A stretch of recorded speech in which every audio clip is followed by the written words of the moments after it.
Welcome everybody to another RWD gaming video. Tonight we are diving back into the city planescape brought to you by the Magic the Gathering supplement Ravnica or Guildmasters Guide to Ravnica. We played back in December and we're finally getting back to it. Going ahead and do the same disclaimer I did last time. I don't know fucking jack about Magic the Gathering or the planes that it is involved in, and so if this goes off the rails, get the fuck over it. We are down a player for the meantime. He should be showing up here in a little bit, but we're going to go ahead and throw it over to character introductions before I set the scene. Steve, kick us off. Good evening, everyone. Steve, glad to be back playing the human rogue known as Nico Bay, and excited to see what kind of hijinks the party get into tonight. Me as well. Zack.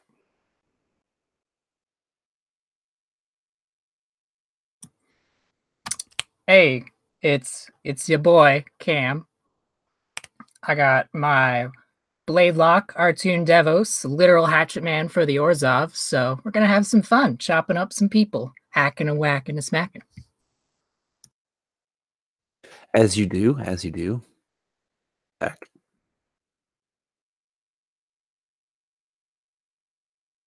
You lose, Zack? Seems like we're having some technical issues. We also have Zack, the proprietor of Geeks on Dice. You can find his stuff on Sundays in their campaign. While he is trying to fix that and we wait for Connor, I'm going to go ahead and set the stage. So, Ravnica, the cityscape that spans an entire plane, where the urban developments have pushed out the natural order of things and forced the environment to the edges of civilization. We find ourselves coming out of a sewer pipe, the rain pattering off the sidewalks, the illuminated streets from the Is It League electric lamps, the warehouse district of Founder Street having a natural bustle that it usually does. In the last episode, we started on the corner of a street far from here, and the party was approached by a one Nastius Ven, who is a Vidalcan proctor for the Guildpact, the Office of the Guildpact. He is ungilded. He works completely for the law that is the Guildpact in Jace Beleren, who is missing right now, or not on the plane. He is a planeswalker and therefore has bigger fish to fry. They were asked to find a certain individual, a one Krenko, a goblin gang leader who has some dubious ties in the underworld here in Ravnica. He was captured after and charged with a count of murder on one of the Shatter Gang's bosses, one of the three brothers that run the show of the Scattergang gang. He killed one of them, was apprehended, and has since been detained for trial. He was being held in the Azorius prison, but they had deemed that it was a little bit too dangerous for him to stay there, and as such ordered a prison transfer for him to be sent to another prison away from District 10. In that process, it seems as if there was a little bit of turmoil as a party of Rakdos cult members had disrupted and intervened in this prison transfer and had absconded with Krenko, it would seem. And he had since been missing for up to 12 hours when the party was contacted. You guys did a little bit of research. You contacted some of your contacts. You picked what information you could, and you found a lead that took you into the sewers, which you followed. You ultimately were intercepted by members of this Rakdos cult who kind of popped out of the steamwork here in the sewers under Ravnica, and a conflict ensued. The party being much more versatile than a group of cultists of the Rakdos, was able to succeed in their conflict and,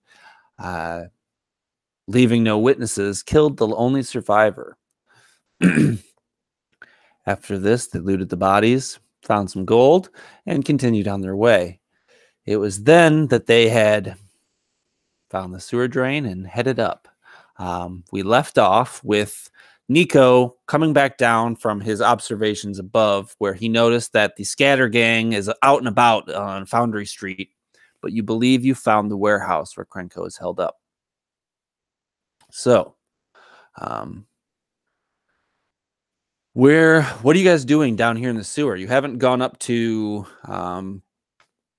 go apprehend Krenko yet. I believe you were in the process of planning and getting an idea of something to do.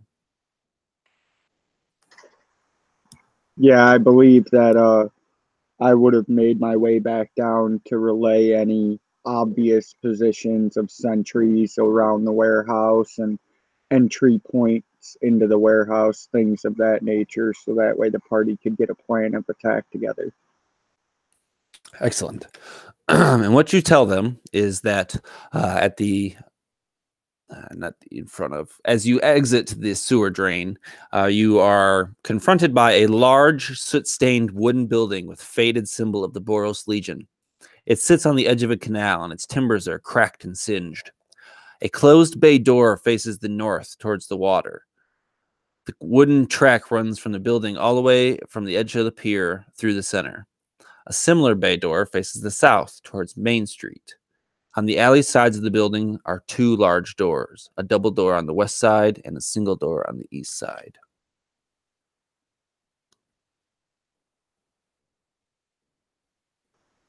Relaying this information to the rest of my companions, what time of day are we approaching? It took the better part of the day kind of transversing through the sewers, having found some information last night. So it is roughly like 7:30, 8 o'clock, dusk and or getting dark rapidly. The gas lights our electric lights have already all come on. Just the shadows of the buildings that are around you have already kind of started to block out the sunlight for the rest of the day. So it's dark. Using my knowledge of the city and District 10 in and of itself, I would relay to the rest of the party that now would be a good time to strike because we're getting towards the end of the city watch shift. They're going to be getting ready to shift into night patrols. That they are. Sounds good.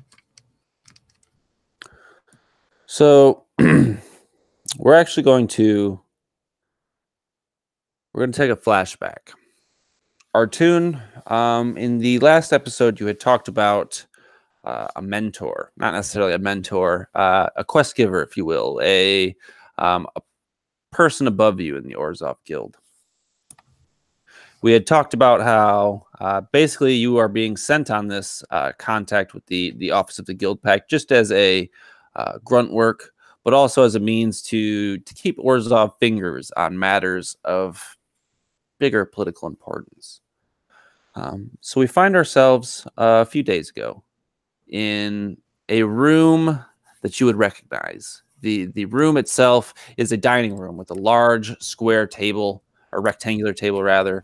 There is none of the electric lights in here. It's all candles lining the walls. You see like a large chandelier in the middle, also lined with candles. There's the food placed along the center of the table, plates set in their locations.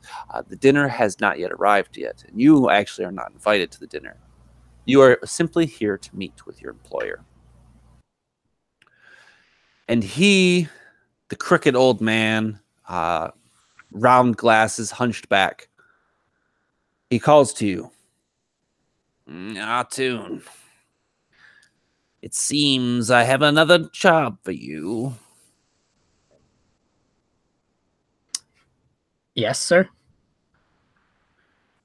We have been contacted. Actually, I say it's a couple days ago. It's roughly yesterday afternoon. It seems as if we've been contacted by the hall of the Guildpact. A certain individual being transferred from one location to the other has gone missing. We need you to find out where he went, or at least that's what we think. We're not sure. Your contact will meet you on the corner outside of the prison contained in the 1st District by the Azorius Senate. You will be working with other guilds. We need you to keep an eye on them too. We're not sure who is being represented, but it is of paramount importance that we are represented. And do I have any other objectives for the Azorius? He slides a packet in a manila folder over to you. Inside is a dossier similar to the one that you received from Nassius Ven, but of other matters. It seems that there is some Orzhov gold that this individual may or may not have had contact with. You need to make sure that no one else sees this. Just a clarification, the gold or this information? The gold. It is of Orzhov mint. If anyone finds that we're involved, certain guilds perhaps might take up a matter of interest with it. Does it need to be retrieved, or could it be pushed into a river? Well, retrieved would be ideal, but unfortunately you will do what you must, and that is an order. And all must be returned if collected? Yes. Fair. Is this a seek, destroy, keep tabs? You are not responsible for the destruction. Simply seek and observe. From there, you will receive more information. Fair enough. Enjoy your dinner. And I shall. Now go. Be gone. As you wish.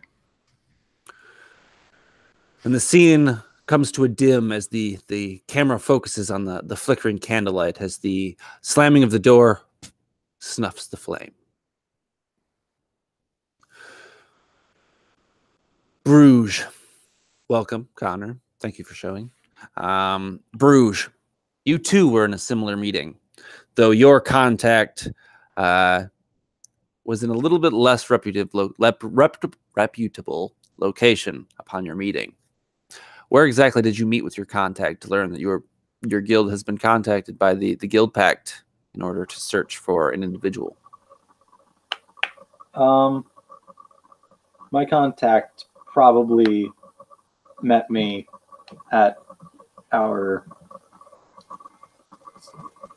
street chapter, I think it's called. That sounds right. So, tell me about this. Where are we at? Who is this person? You described it to me last time, but I have seemingly misplaced my notes, so please indulge me. So this person doesn't really like doing things a whole lot. Whenever he can get someone else to do it and take credit for it, he does it. And that's probably how he got to the position he's at now. As for the place that we're in, it's very dark, like not a lot of light gets in. And this particular human just has small glowing mushrooms dotted around the place in his office to get whatever light he needs to do his work. All right, I'm going to take some creative liberty here. You are in a basement. Above you is a like half alchemist, half like medicine man, half like remedy shop. Not very reputable, not very like cleanly by any means. This is somewhere that's frequented by the Golgari swarm. So you arrive, the bell rings, the woman behind the counter, a crooked old lady that basically looks like a witch, She waves you in. There is a pressure release as she hits a button, and a door or a bookcase swings open, revealing a steep stone staircase that heads below the building. You go down, and the darkness overtakes your vision as you just came from a very candlelit room into darkness. Your eyes adjust. There's a faint iridescent glow of mushrooms at the bottom of the stairs. You descend, and sitting at a desk / stone slab is Cornath, a grimy human who, like you said, gets away with taking credit where credit isn't necessarily deserved. Bruges, get down here. Yes, of course. And Bruges walks forward slowly and deliberately and stands in front of the stone slab. It would appear as if we have a new task ahead of us. I want you to take care of it. And what's the task? That I am unsure. We've been contacted by the Guildpact office. Some ragtag mission they're putting together. It is ideal for our representative to be there, and I want that representative to be you. Of course, Cornath. And he's like clicking his long and grody fingernails on the slab of concrete, and you can hear the clicks. You will do this, and you will succeed. There's a lot riding on this, and if you don't, kiss that promotion goodbye. Yes, the one you've been promising me for years. The very same. Maybe this time you'll earn it.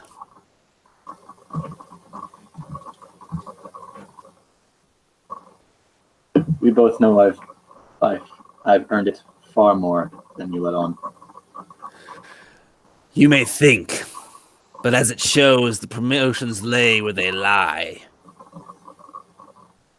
You are a tool, Bruges. Act as such. I will act as a tool as soon as you act as the mind. And Bruges starts to head back up the stairs.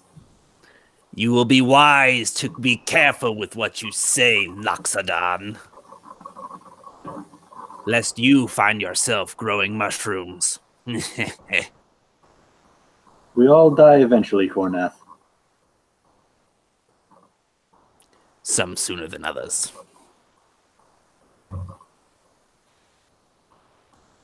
And Bruges leaves and shuts the door behind him. You walk back upstairs. You are met back with the soft candlelight of the apothecary that you had entered.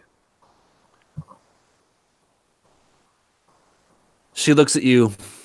Her look is of discontent or contempt, rather than discontent. She is contempt. She feels bad for you. She always does.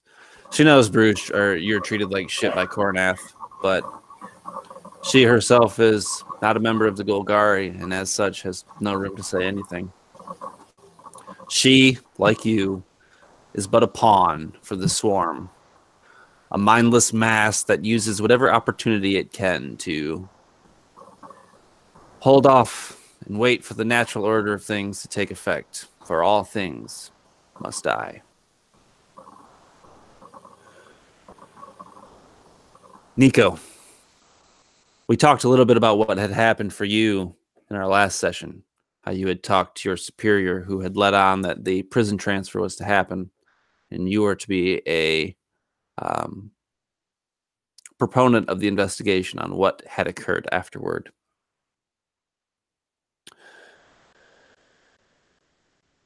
We're going to flash forward to the pockets that you had looted in the sewer. A certain letter.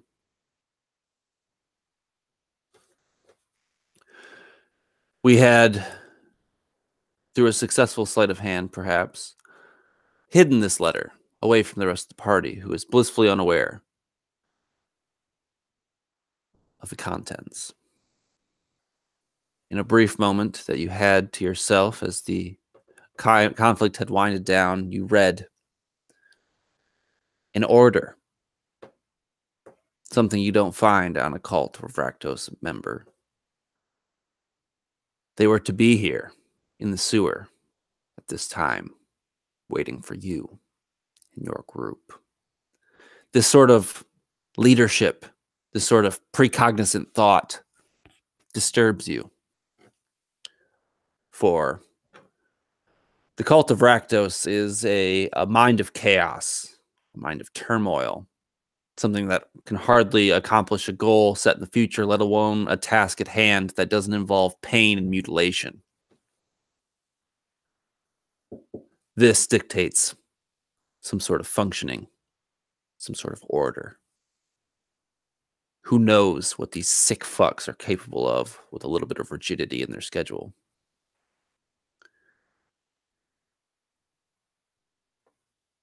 That alone is enough to scare you.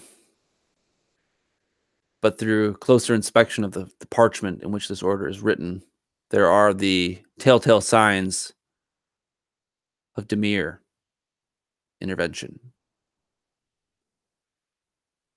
Perhaps this means something to you. Perhaps it doesn't.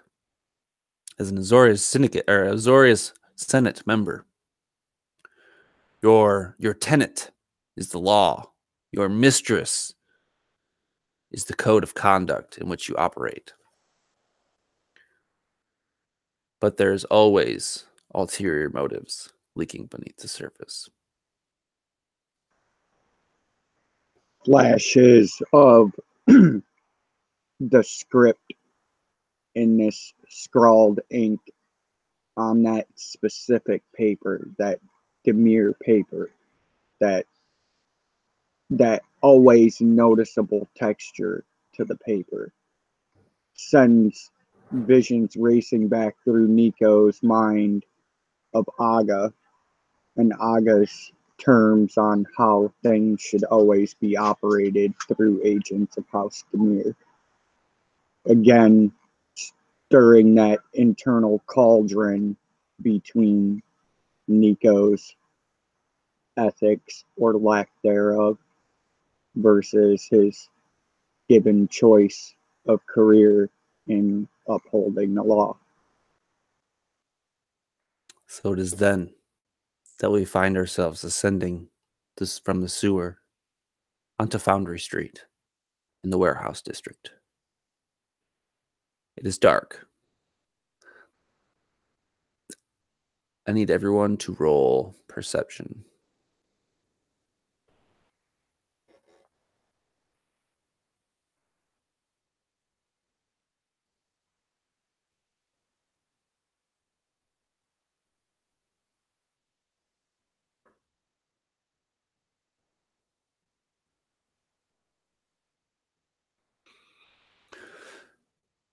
Nico, your eyes adjust. The illumination from the sewer, the electric lights that lined the corridors that you'd been walking, it was enough to impact your vision enough that going up, getting the reconnaissance you had gained and coming back down was enough to blind you for a moment. You come back up, party in tow. You hear explosions, some of them closer than others, fairly distant, maybe minutes apart. Small pops, followed by a rumble. Bruges, the smell of gunpowder and black smoke hangs in the air. In Artoon, you see in the distance the glow of fire. The gang of goblins that you had seen, Nico, it had dispersed and gone their separate ways since you had returned. And it would seem that arson is now their main target and goal. The warehouse stands quiet. It's dark. The faint insignia of the Boros Legion on charred walls is visible on the door. Like I had said earlier before, for Bruges' sake rather, this building is large, soot-stained, and faded, as you can tell that fire damage is recognizable throughout the structure. There is a large sliding door on both the north and south ends, and a track that leads right into the bay through the warehouse, like a train track. There are doors on both the west and east side of this building, but like I said, it's quiet. It's dark.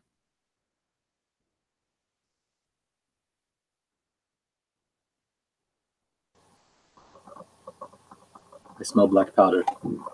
They're trying to blow the place. Those explosions aren't far off either. We don't have much time, but if we're going to make a run at this place, that's the best distraction we're going to get.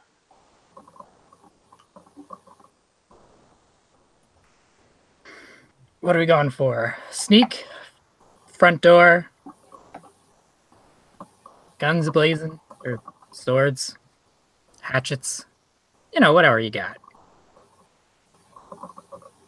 I nod my head in Bruges' direction and chuckle at the mention of the word sneak.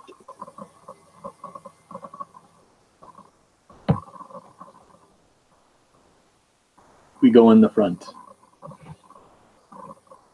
They'll be distracted by the explosions and be trying to evacuate the building. The sewer we exited from, did that come up on the east or west side of the canal? Baron, you are muted, my friend. You are on the same side of the canal as the warehouse, so you are on the northern side. The building itself, the south side of the building, sits on the canal, with the train track coming through to the north, which trails off northward. And the east side and west side of the building are kind of like in the alleys between buildings. You guys, I would imagine, are kind of like on the corner, kind of coming up in the street. So you kind of can see like the northeastern angle, or corner, rather. Then I would recommend to them that we go in that eastern side. That was that single door, whereas the western side was that double door. Correct. Yeah, I would look back at the rest of the party and tell them to give me a 3 count and follow me in as quietly as they can. So you begin your assault on the warehouse. Like I said, it's dark. It's quiet. Bruges, your senses are roaring with the smell of black powder and smoke in the air. It clings like a fog. But it doesn't seem as if there's anybody outside.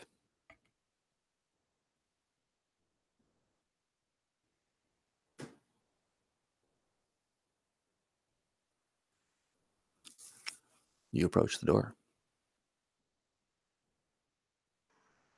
Swiftly glancing over the jamb and handle, looking for obvious traps and alarms.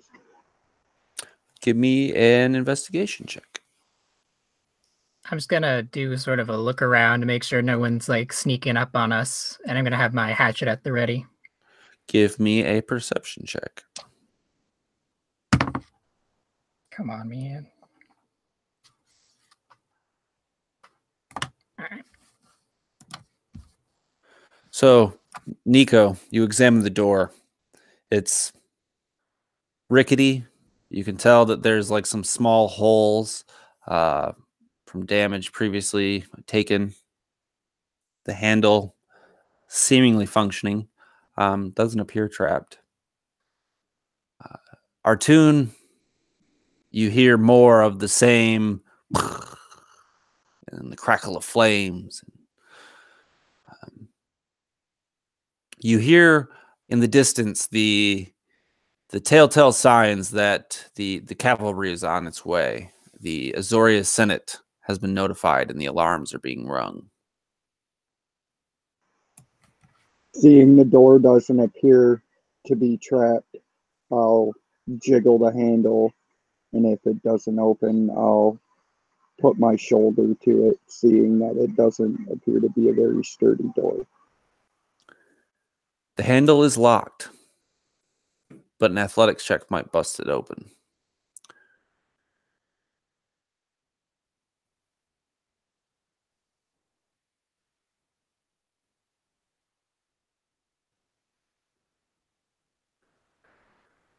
You feel as if, in an attempt to be quiet, that you didn't put a whole lot of energy into it, and it's actually that the ease at which this door gives way that probably shocks you. The hinges themselves bust through the charred wood, and the door itself falls in.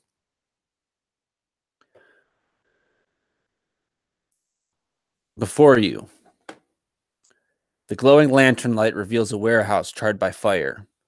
To the north and south are large iron-reinforced bay doors, operated from the ground by chains and pulleys. The western wall has a square room in the center that fills a 20-foot by 20-foot section of the warehouse floor. The room has a door and a window on the side that faces the center of the warehouse. A catwalk encircles the interior 20 feet above the floor. Stairs lead up to it near the center of the eastern wall. Dozens of large boxes and crates are scattered around the warehouse, their integrity in question due to the fire damage. A pair of wooden rails runs through the center of the room, and on the rails sits a giant wooden wheeled cart. Towering over the cart is a 10-foot-high, soot-stained iron statue. It looks vaguely humanoid, with claw-like appendages at the end of its arms. In place of its head is a cavity containing a seat with a series of levers all around it. And it is now that you see the man of the hour, Krenko. A goblin of disgusting proportion. His nose is massive and warty. He has sharp and jagged teeth. He wears a red tunic with a bandana wrapped around his head. You see that he holds a scimitar as he barks orders at his henchmen. From your position, you see two looking a little bit taller than the rest. And on top of those two, there are two more. So a total of 5 goblins are in this room. They notice you. I need everyone to roll initiative.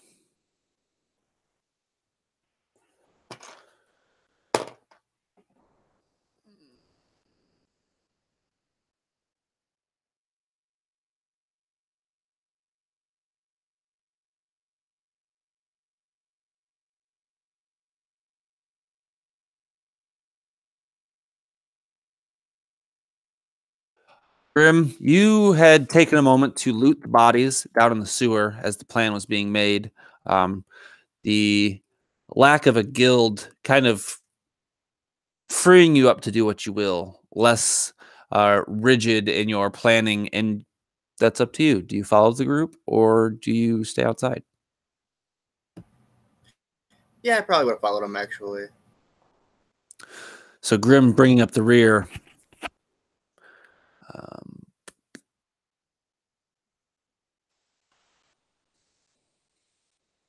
We got Bruges going first, followed by Nico.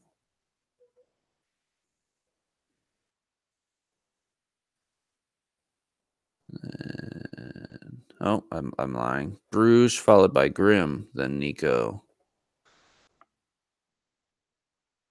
then R2. So Bruges, you are still outside. You are not inside the building yet. What would you like to do? I'm not sure if my shield is on my arm yet, but if it isn't, Bruce is going to grab it and fling it around onto his arm. Okay. And then he's going to... How far away is Krenko? He is approximately... he is approximately 40 feet away from you.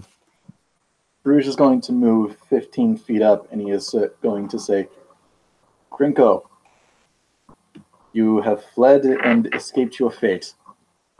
Unfortunately, fate has sent us to bring you back to it. And I'm going to try to use a Thorn Whip to grab him and pull him. Okay. Is that a spell DC? Or is that attack An attack roll from me. Okay. Give me that attack.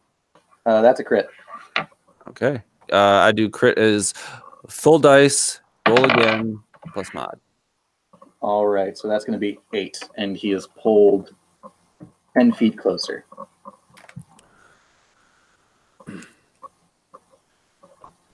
So You grab him and you pull him. He is approximately like on the tracks in the center now.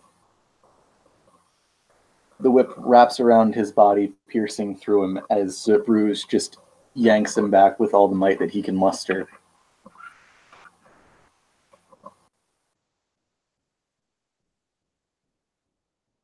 Oh, I'm sorry. He has a reaction. As you go to whip him, he manages to slip behind one of the goblins he's instructing, and you grab the goblin in front of him. He manages to redirect the attack at one of his subordinates.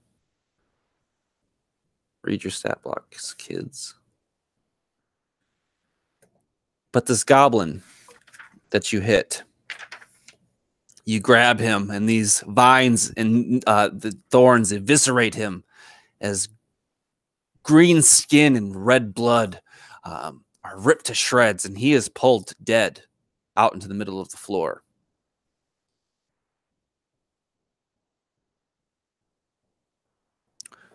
Grim.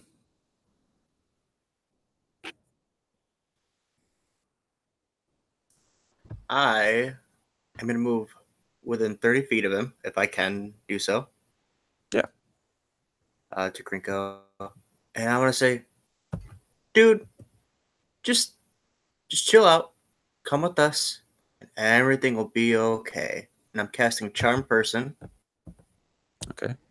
And I'm going to use one of my lucky points for my lucky feat to give him disadvantage.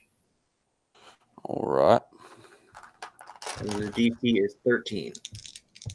Wisdom save? I believe it is Wisdom. Let me double check. Yep, Wisdom. Teach you will not believe this. I got 2 19s.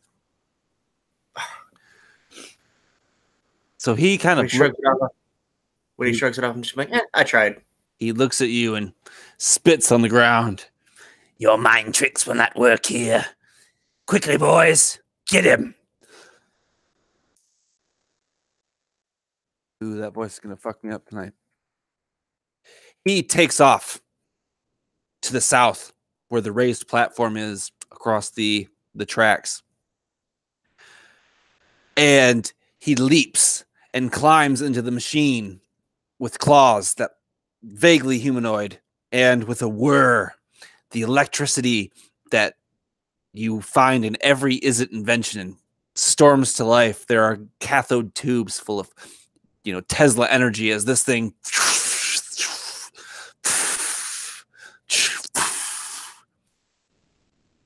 he has motorized this device.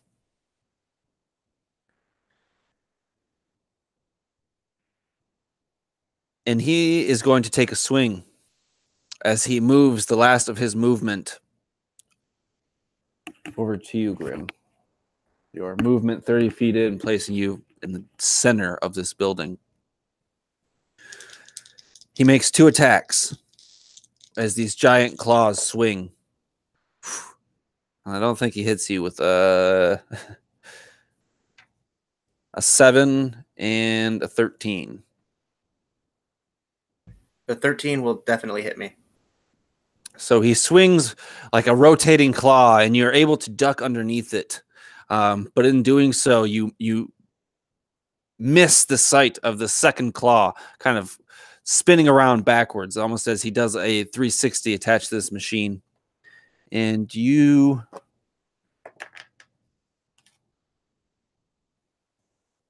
take 4 points of damage.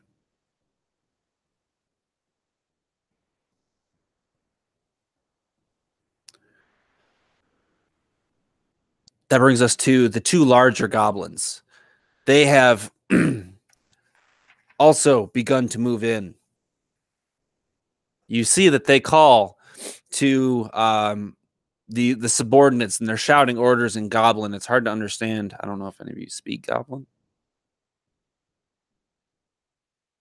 Grim.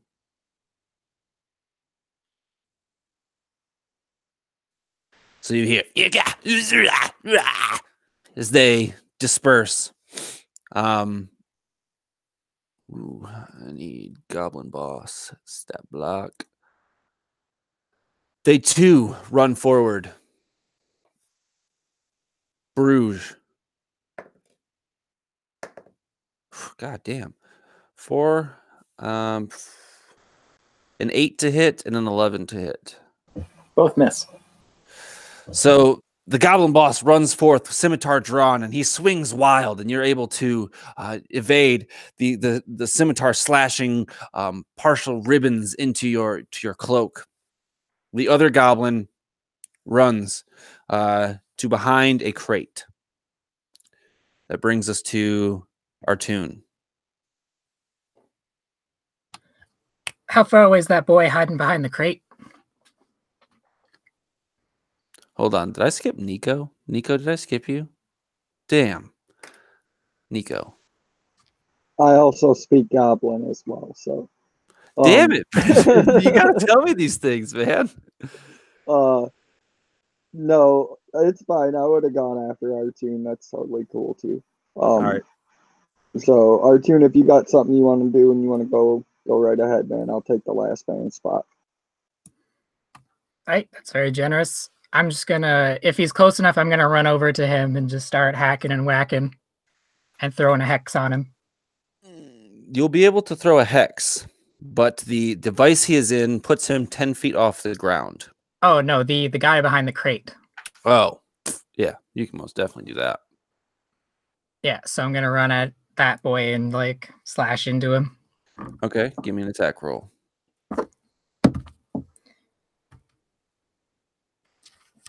12. A 12 will not hit. Oof. Oh well, pressure's on. Do you want to hex him? I do. I still want to hex him. And I guess I'll put dexterity Okay. as the ability that's disadvantaged, I believe. yes. Okay. Now, is that it? Was that all you'd like to do? That's all. So, Nico, you hear the goblins. Quickly, surround him.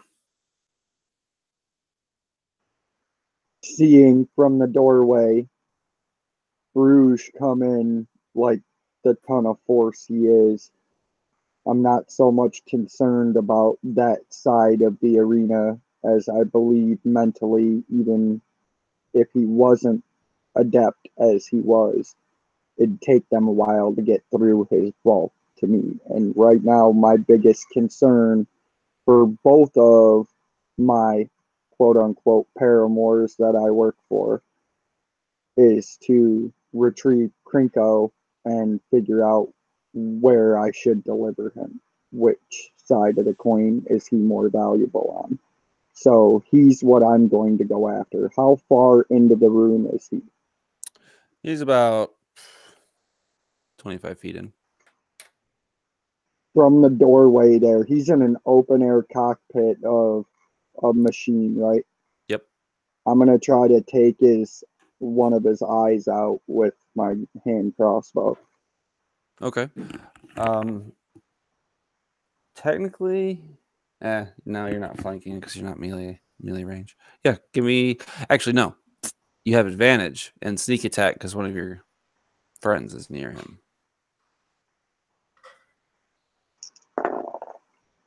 So that's 19 to hit. That will hit.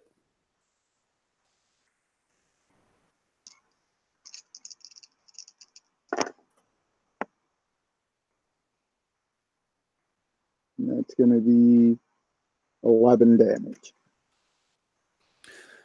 Your your crossbow bolts launched from your hand crossbow and through this working machine swinging at Grim, it turns and opens up it for his back, and your bolt lands and takes purchase in his shoulder as he screams out.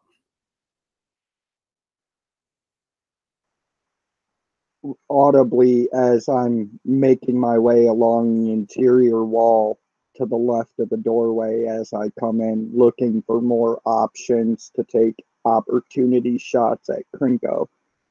I'm going to direct the rest of the group and go, come on, boys, don't waste your time on the lobies. You know they'll run away. And I'll start making my way around to try to flank Krinko. Brings us to the top with Bruges. So, with him entering this machine, Bruges is going to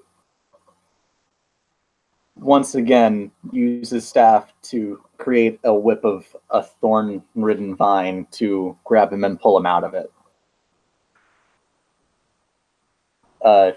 You're muted again.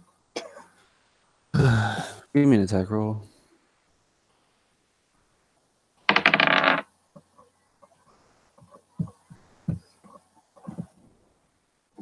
$12. 12 will not do it. All right. But I will say that your whip, as it extends and you reach for Krenko, it smashes into the device that he's on. Roll damage. It's going to be a solid 3.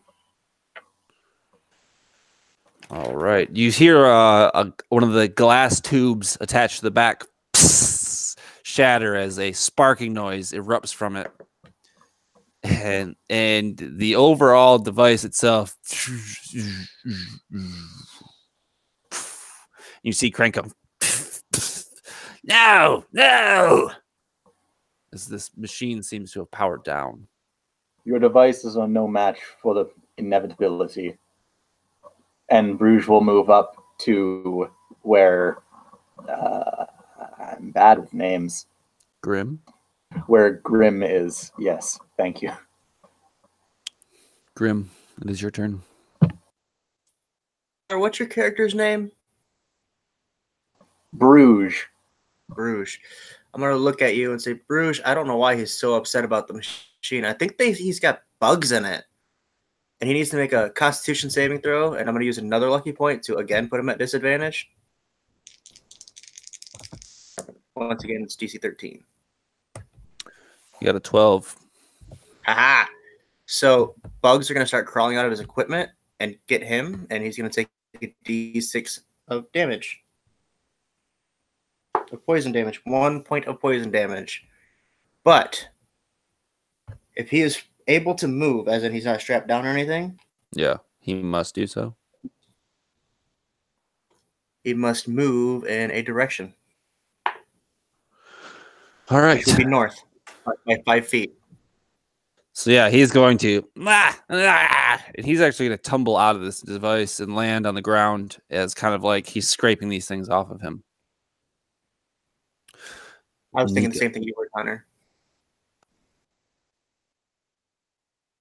Nico. As he hits the ground and Krinko begins to regain his composure, Nico steps out of the shadows of a crate behind the machine where Krinko fell and levels the hand crossbow at his head again. And in perfectly fluent Goblin, he whispers to Krinko, "Have your boys stand down or everyone dies." Give me an intimidation check.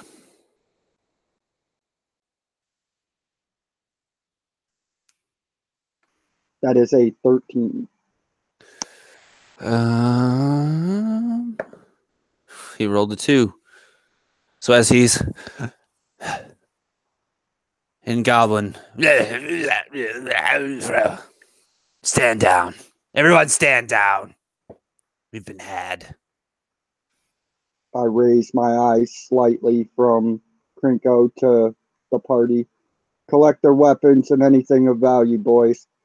And I flip Krinko over and slap this pair of manacles that seem to come into my hand obscenely quickly from the folds of my cloak. onto him. So the group of you have dropped from initiative. The group of you have apprehended 2 low-level goblins, 1 dead. The one boss that had taken swings at you, Bruges, but the one that had disappeared behind the crates, he's gone. Is that the one I was chasing after? Yeah, he's disappeared.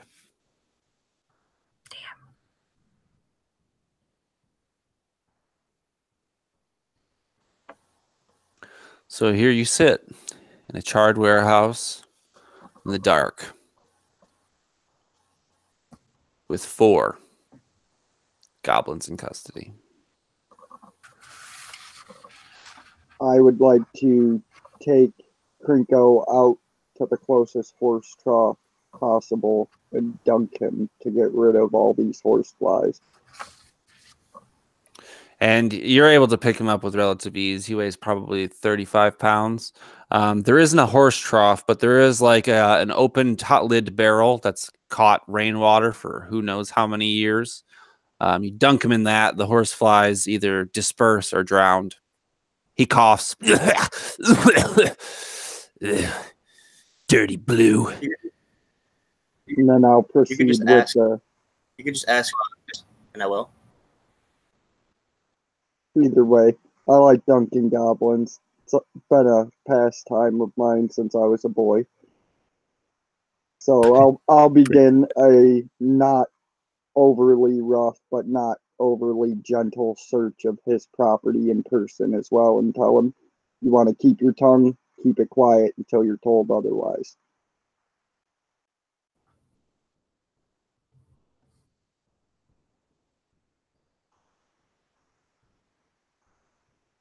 You're muted.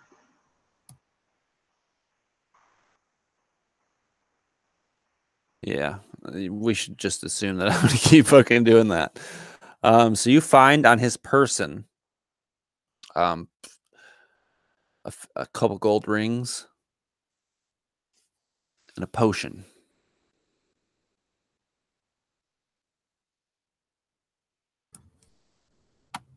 Would I be able to take this time to search the warehouse?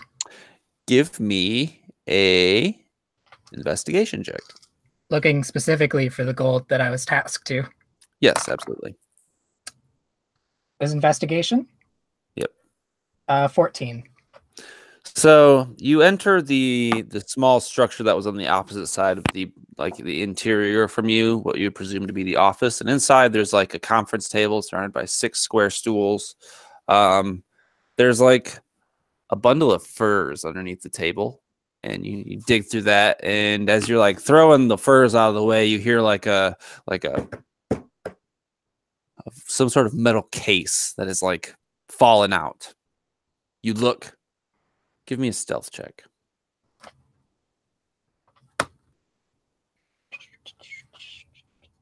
18. No one heard it. They seem to be busy with the dunking of the goblin. Their attention's elsewhere. But you have found this small metal box. It's locked. Dang, I don't have thieves' tools. I will hide the box in my bag. Okay. You leave this room, the party themselves, looking through the rest of the shit in the warehouse. It's mostly charred boxes, nothing of real importance.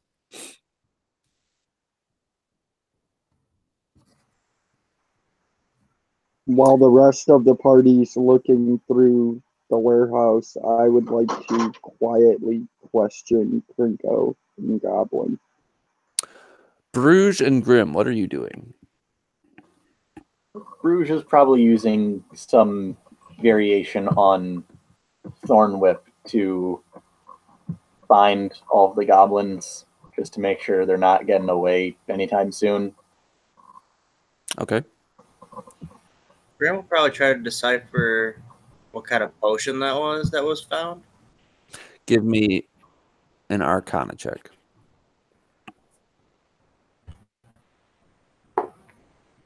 14.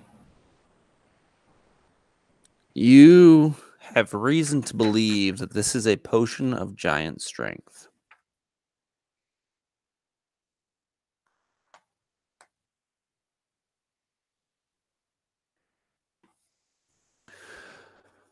Okay, Nico. You're putting the pressure down on Krenko, who is scared but defiant. Give me an intimidation check.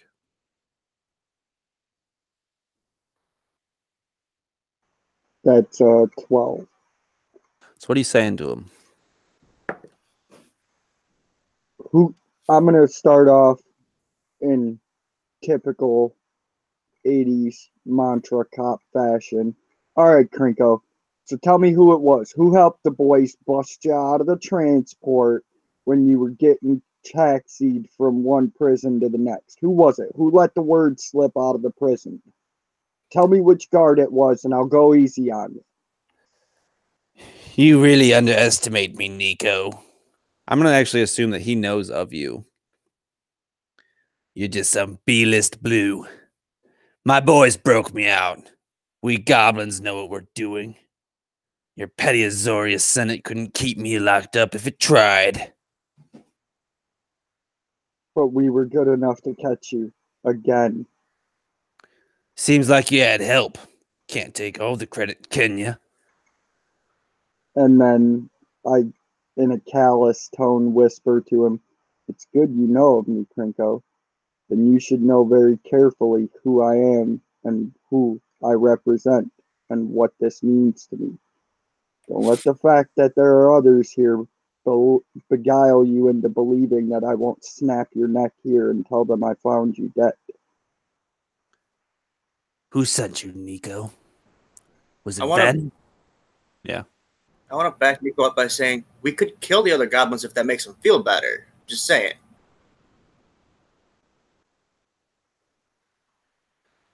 Kill them. Kill me. It makes no difference to Mr. Taz. I take it Ben sent you? That crooked guild cop. The only He has reason he bigger even has... fish to fry than you, Krinko. He thinks he could have fun making a public spectacle of locking you back up again. But I have other plans. You got it all wrong, Nico. He's on my side. Sure he is. And you boys have been working together for years and years and years, which is why the city never changes. And it never will. Kill him. Kill me. Another one will take my place. And the great cycle will continue. As long as the Guildpact's gone. It's only a matter of time. And I'll pick him up off the ground from his seated position, and there'll always be another B-list blue like me to put you down. And I'll set him down into a standing position and shove him towards the door and look over at the boys and go, "You heard him, boys. X out the baggage. It's time to roll." I guess that's my cue, and I'll go and just chop, chop, chop. Nico, as you're pushing Krenko away, bet your Orzhov buddy has certain objectives here as well. There's a box full of Orzhov gold under the table that he came out of. Bet you won't find it if you look for it. Making sure to switch back to Goblin, I'll whisper to him, "What makes you think I didn't already know it was there, Krinko?" Because you asked who sprung me. And if you don't know... And he doesn't say anything. I knew where the gold came from. I wanted a name. A guild affiliation is almost as good, isn't it? Only if you want to wipe out the entire clan, not if you just want to replace the chieftain.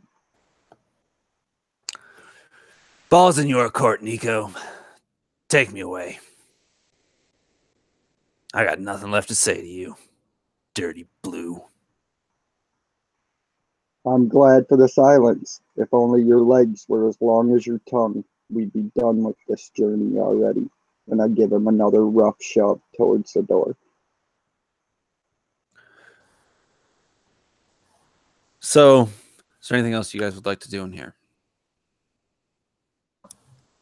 I would like to see if there's any like axes or weapons and just like keep those on my person. Outside of like the few knives, shivs, and scimitars that the goblins had, there really isn't anything of value outside of what you've already found. Then I'll just collect a few shivs. Okay. Yeah, you get 3 shivs. Perfect. So what's the plan? You take him to the handoff? Or do you have other things in mind? Either way, we either have to vacate the premises right now or we're going to be handing him over to the Senate Guard because they're most likely making their way this way if the explosions haven't stopped and the gunfire hasn't stopped. And it hasn't. You hear it still. So I'm going to look at the rest of the party and seeing the mismatched grouping of members we have here, I'm going to shove Krinko back towards the sewer entrance that we came out of.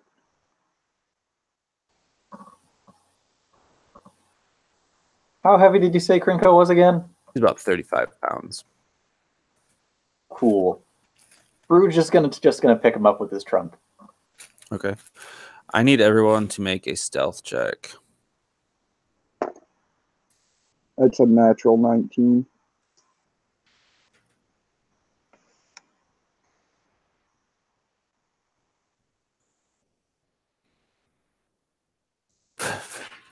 Bruges, I'm carrying a goblin. What can I say? you are the important one here. That you're leaving the building. The light of the fires over the tops of the buildings surrounding you still bright. The sounds of explosions now a little bit further in between each one. You're leaving your party, entering the sewer when the Azorius come around the corner. You there! Loxodon! Stop!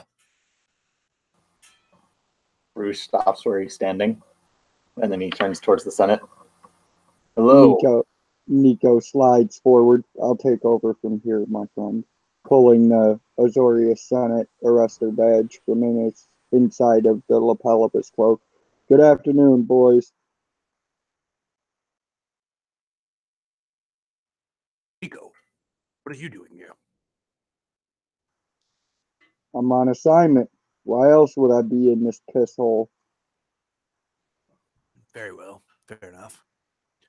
I take it you boys are responding to the ruckus. Yeah. Seemed like the scatter gang's starting a riot, looking for that Krenko figure that went missing yesterday. Yeah. Yeah, they're probably going to settle down right here directly. Me and my boys done rounded him up already. He's headed back to the clink now. Is he still in Bruges' trunk? Yeah.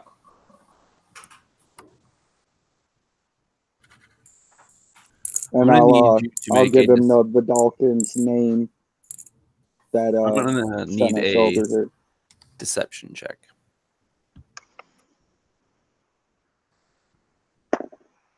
That's 15. Krenko. Who the hell are these guys? They're not Azorius. They're specially tasked, and I'll give him Vidalkin's name. Asius. You're working for the Guildpact? That's the assignment that got you on? I'll give him my superior's name in the Azorius and go, what do you want me to do, man? I'm a working class Joe, same as you. They tell me to shit, I gotta shit. Hey, man. I ain't getting on you. But I'll tell you what, though. We did find that his boys were working a little overtime and trying to pull in some things while we had him in the clink last time.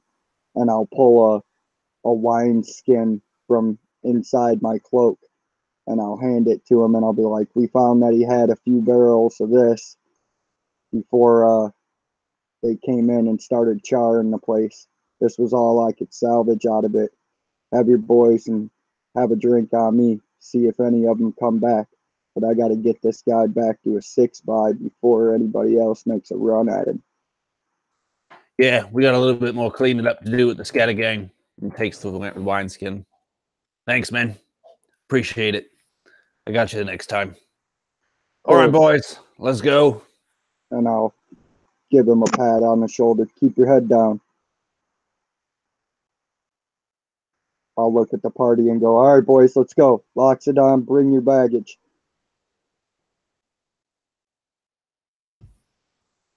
Grim will just say, Nico, you have the nicest friend. You know that? It helps that he constantly showers them with gifts. I'm sure. Yeah. And throws the sight of that badge hanging around his neck very frequently.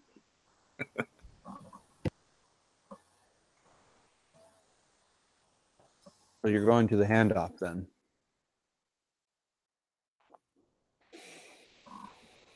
It takes you the better part of the hour to get through the sewers the way you came. Do you guys want to go through the sewers? You don't necessarily have to. You said something about it. No, I was just making my way that way in hopes that we could beat the Senate making this scene and then not be here. But as we came out the door, they were here. So I just kind of maneuvered around that. So we can take surface streets if that's a faster venue for us. And it most certainly would be. You're able to make it to the outskirts of the 10th district sometime around midnight. You are under the, well, it would have been described, I guess, in your meeting with him. There is some way for contacting him. You're able to send word through the Guildpact office that is in the Foundry district, and they were able to speak to him. Your walk or your travels, the inconsistent rain has only begun to pick up, and what was once a sprinkle has now turned into a downpour. You're directed to the old granary that Nassius picked as your rendezvous point. The wet and crumbling clay building sits out unattended in a field that is overgrown with all manner of vegetation, almost as if reclaimed by the wild. This is a dangerous location. This is Gruul territory. You approach this building. What do you do? Heads on a swivel, boys. Everybody stay close. Bruce feels right at home here. He seems more at ease here than he is on the city streets. Probably tracing his fingers along some of the leaves as he goes by them. Artoon's not as comfortable with all the green. He prefers the nice solid stone and all that fun stuff, so he keeps his one hand on his axe and the other hand on a shiv and just is looking around.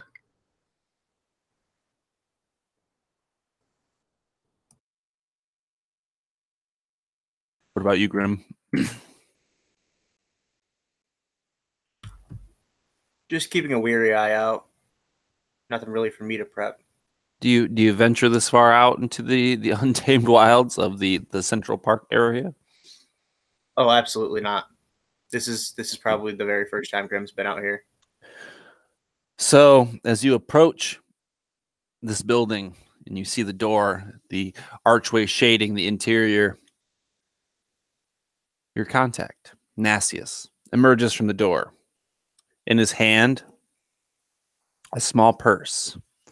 And as he is tossing this purse in the air, filing out from behind him are two heavily armed guards, bigger than him in size and twice as intimidating. They don't seem to be wearing guild identifiers that you can see.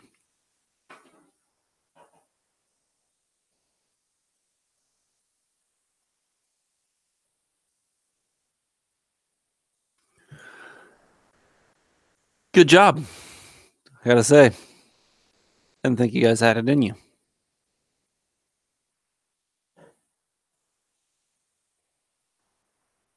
Well, as requested, here he is alive. Have you like bound or you've bound him? Is he gagged at all?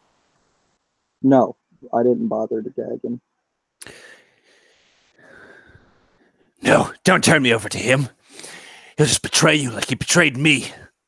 Please, Nico, don't do this. He shouts. Don't listen to that garbage. What language did he say this in? He said it in common. Okay. He's looking at you. Please, just let me go. Please, you don't understand what they'll do. Let me go. Enlighten us then. Where's all that brevity you had like an hour ago? Well, two heavily armed guards looming over the person he didn't want to see is enough to intimidate a lot. Nastiest speaks up. Don't listen to him. He's but garbage. Garbage that needs to be taken care of. Please, bring him here. Allow us to hear what he believes you will do to him. Nico casually holds his arm out in Bruges' direction. Interesting, though, how this was the chosen point for a meeting instead of him being returned to the jail where he should have been. Also interesting are the fact that you come so heavily armed and armored to a friendly return of a prisoner bearing no insignias at all.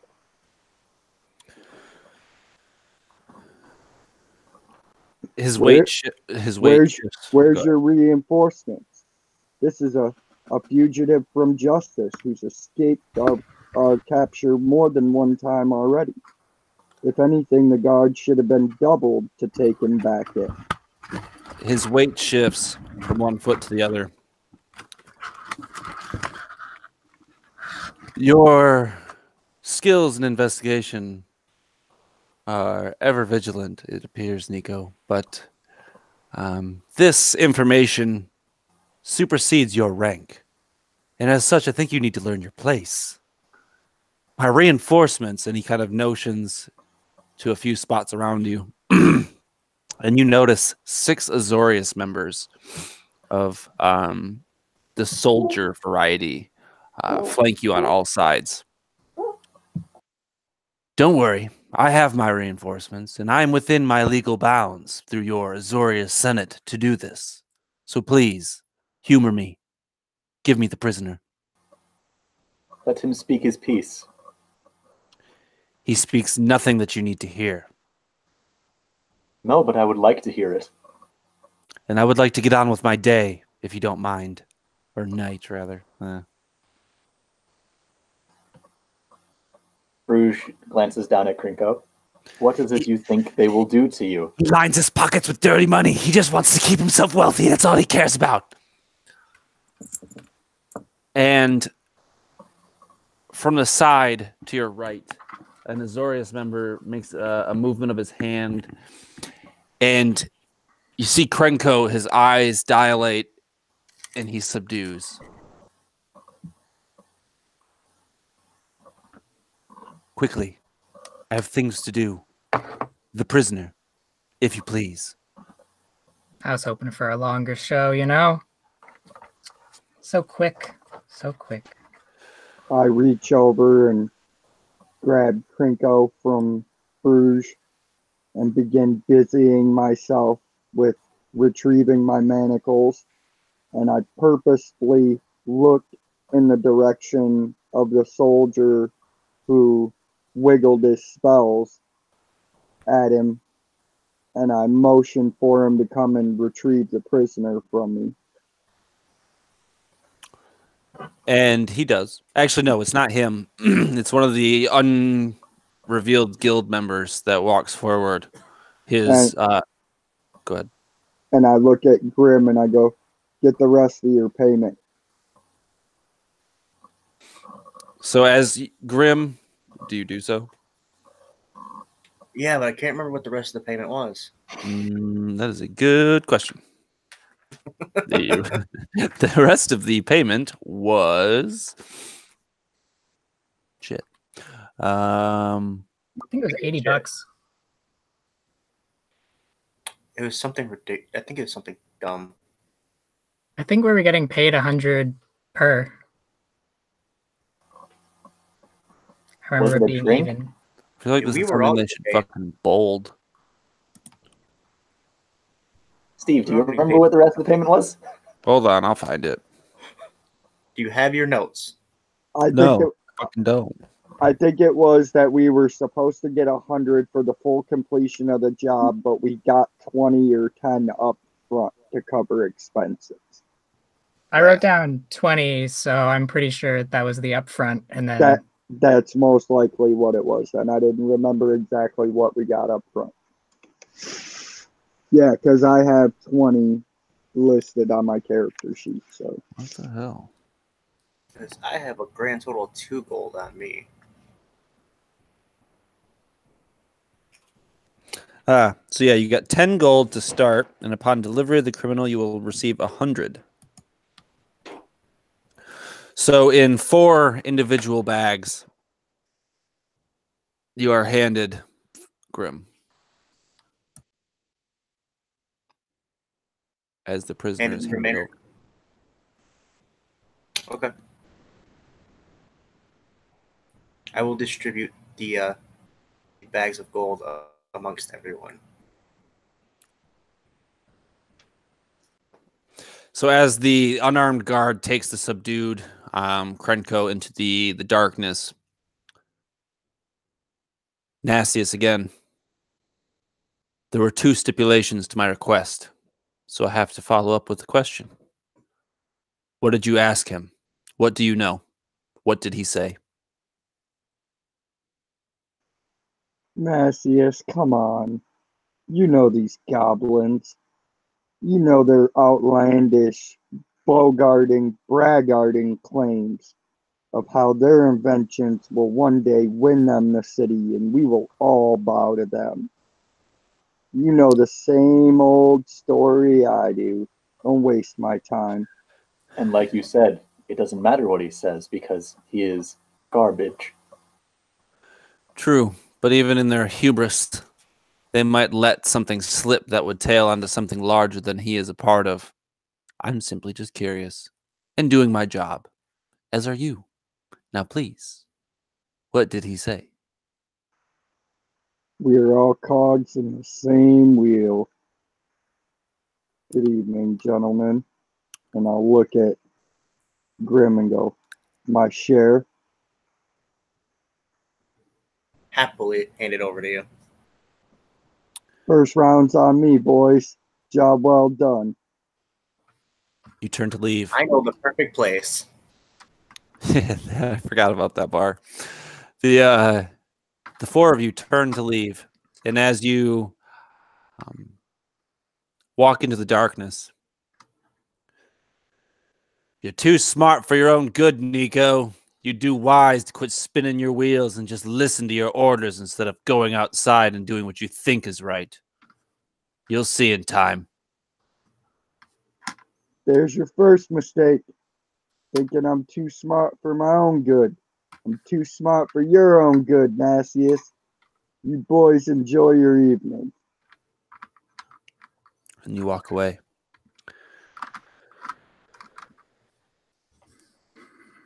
And that is where we're going to take our break.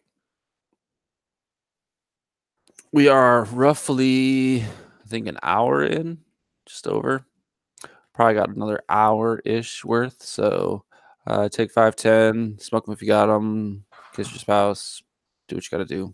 We'll meet back here at roughly 10:50.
people are really weird. When they go to bars, they will just sit for literal hours and not order anything.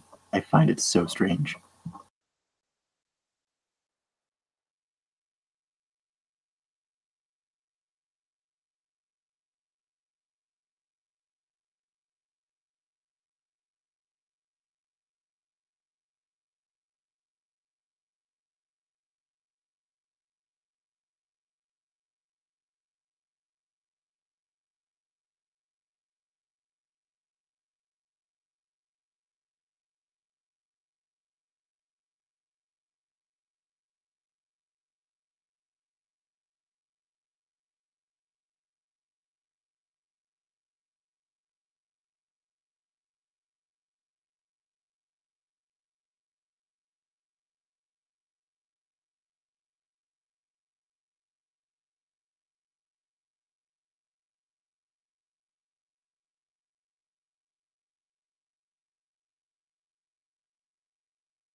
We lost Zack again. Oh no.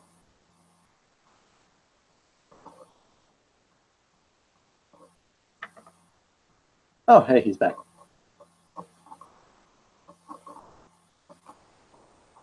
Hello.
What's happening?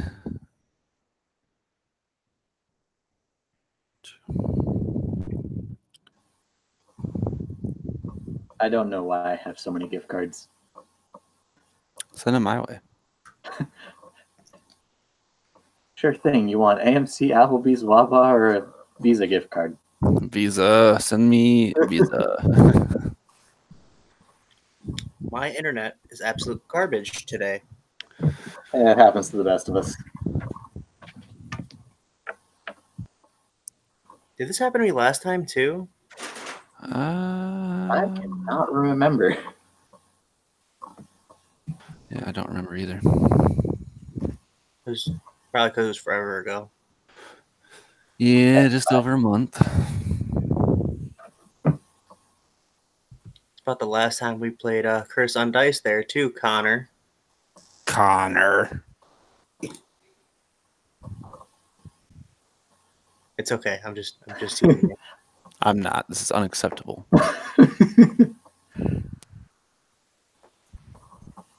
Would it be more acceptable if I told you that this is the voice I use for my character all the time? If you go over to Karen Davies Myth and Gears channel, I just played in a game where I also spoke similar. I mean, if we're plugging channels, there's also this channel called Versatile Diecaster, where the guy talks about Draconica all the time. It's pretty cool. You can actually find a link to that in the doobly-doo below, quoting DBJ there.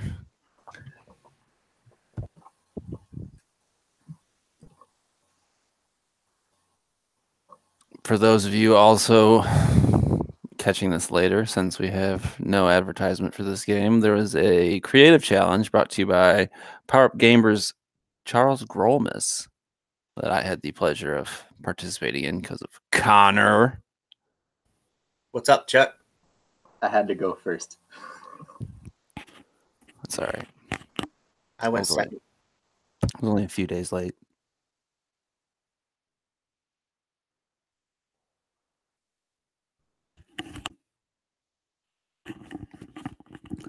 Only a few.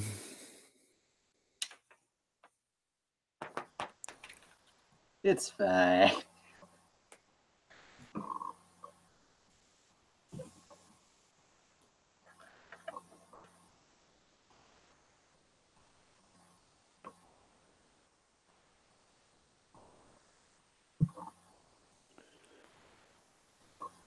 So I do believe that we are ready. We are still waiting on. Cameron, I think, said he was here, and Steve is. I see him. I'm here.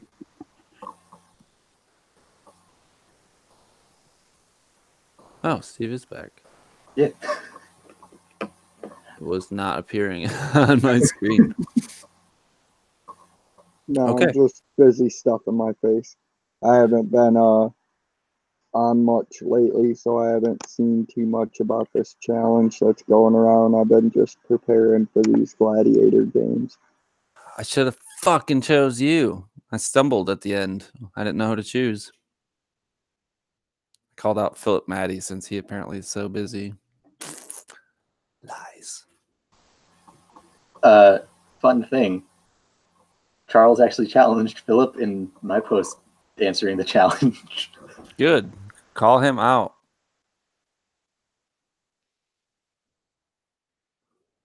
Okay. You guys ready? Indeedly do. Perfect. So you leave the location of the handoff, Golden Pocket. You head to the bar. First round's on Nico. The night itself finishes out rather uneventfully. You're all able to return to your respective guilds and do your respective things. It's been about 2 weeks since the handoff. And in that 2 weeks, a lot has happened. Nothing quite as eventful, but still 2 weeks worth of guild representation. Each of you had plenty of time to speak with your contact. Grim, contactless. We'll start with you. What are you doing? What have you done since? I, in terms of speaking to a contact, have not done much in this 2 weeks. Most because there's gold to burn. So I'm probably looking for secondhand magic items.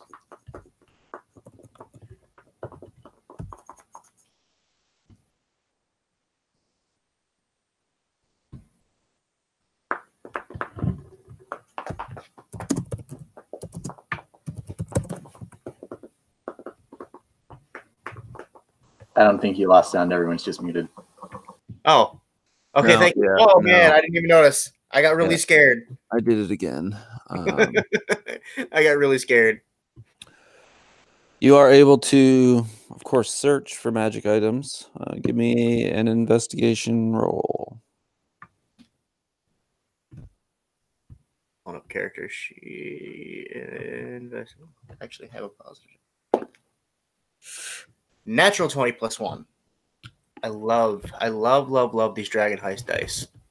So you've spent the better part of 2 weeks investing your acquired gold and how you see fit.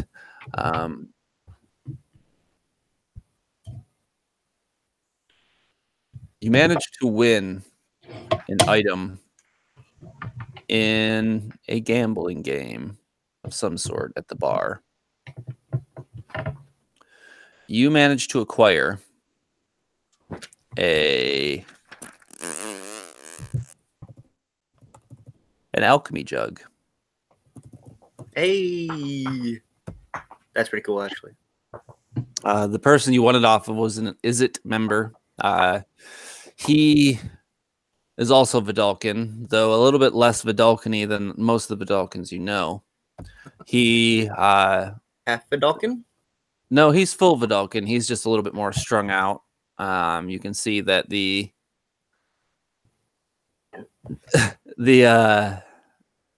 pressures of the guild life and the Izzet has definitely taken its toll on him, and he has spent quite a bit of gold in the bar getting drunk. And then after the game,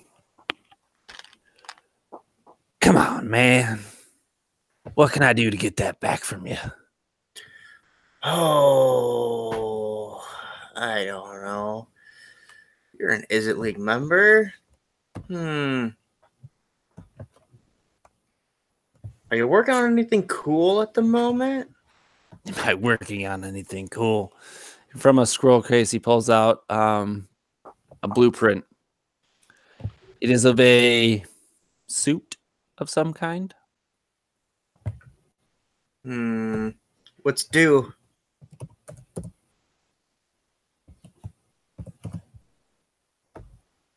Well, I'm sorry. What did you say?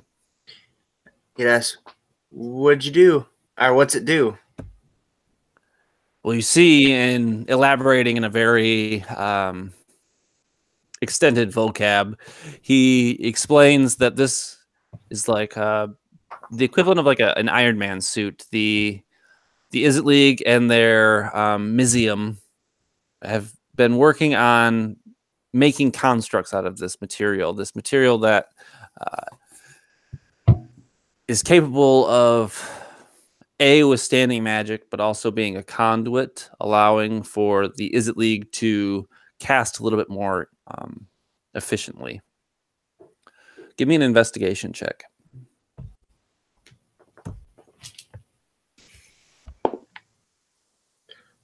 So I have a +1 to that, so I got a 2.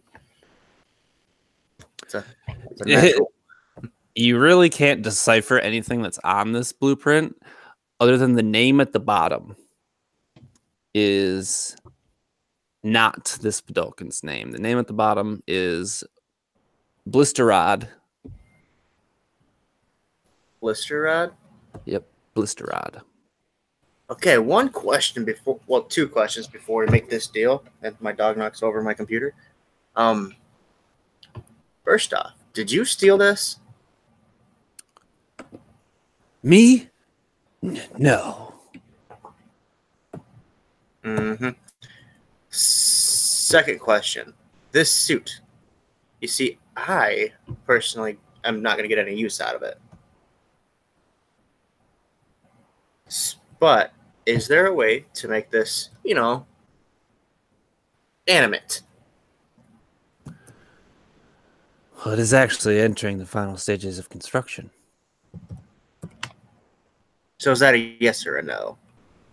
Yes. Well, when you make this animate, I will trade you back the jug. I'll keep that in mind. Okay. Artoon, we flash to you. Where are we when we meet your contact? I guess he'd just be kind of in his church. Over the past few weeks, he's just accepted a few jobs, collected some debts, put some people in the river, that kind of thing. He also got himself a nice new shiny battle axe. The purchase of which was probably not exactly cheap, but within your range of pay. Indeed. We find ourselves at the same rectangular table that we had met with your contact before. The table's clear. It's roughly 9:30, 10 o'clock at night. You haven't gotten to speak with your contact directly. Most of the stuff that he's given you has been through his subordinates, people of the same level as you. Come in. Shut the door. I do so. And is there like a chair in there or anything? Yeah, there's plenty of chairs. I asked, may I take a seat? Quickly, come. Yes. Oh, so do you mind if I smoke? Of course not. And I just light a cigarette and just sort of sit and go, so, business. He gets up and starts to strafe the table, his fingers dragging along the mahogany. Did you recover the gold? I reach into my bag and just slide the box. I think by this point I would have cracked open the lock to make sure that it was the gold. And give me a just straight dexterity check. Ouch. 12 plus 2 is 14. It took some doing, but you did get it open. And inside were some Orzhov mint gold. You know that the Orzhov usually doesn't mint coinage unless it's in higher increments, like hundreds, thousands, etc. And this has roughly 2,000 gold in it. You slide it over to him. I'm sure you've managed to shut the box again, and he pulls out a key puts it in a lock and clicks it open. The latch opens. He sifts through it, closes the box again. He looks over to the side, waves someone in. They come, they take the box, they leave. Did anyone see this parcel? No, no one saw the parcel. Although I just out of out of character, did I hear when the Cranko mentioned to Nico? What exactly are you asking? Did you hear? Like, did Artoon hear when Cranko was like, "What about yours, friend? There was a box." Murmur. No, you wouldn't have heard that. All right, so yeah, my answer is nope. No one saw me get it. He smiles. Excellent. You've done good work, Artoon. I'm impressed. Didn't think you were actually capable of doing it. I just take a nice slow drag on my cigarette. It's best if we keep matters of the Orzhov within the Orzhov. I'm sure you understand. I do. May I ask why we were bankrolling Cranko? He smiles. Well, I believe, Artoon, that would be outside your pay grade. But I'll humor you. Cranko is an asset. A third party upsets the balance of the Guildpact. As you're aware, the Guildpact has been gone for some time now, leaving the guilds to operate a little bit more out in the open.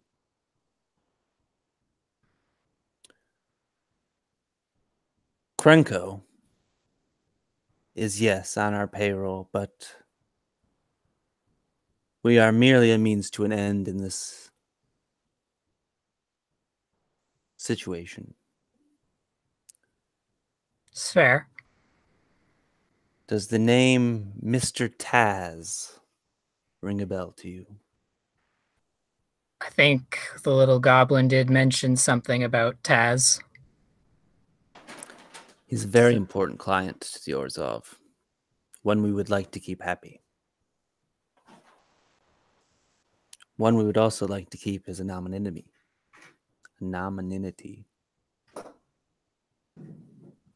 That's fair. But I'm pretty sure that the other boys I worked with know of the Mr. Taz as well. The other boys. I was aware the other guilds were involved, but I did not get much information about who and what they were. We got one Golgari druid named Bruges. Low level too, but very, very handy. He's a Loxodon covered in moss and spores and whatever. We got Nico, hotshot cop from the Azorius. See who else we got. Oh, and a little one named Grim. Unsure of his affiliation. Sneaky, rogue. Seems to be in a lot of trouble with name of the bar. Insert name of bar here. So, if you talk to the Centaur bar master there, you can probably get some more info on him, given that he seems to be in debt to that particular barkeep often. Very well. This Nico, what do you know of him?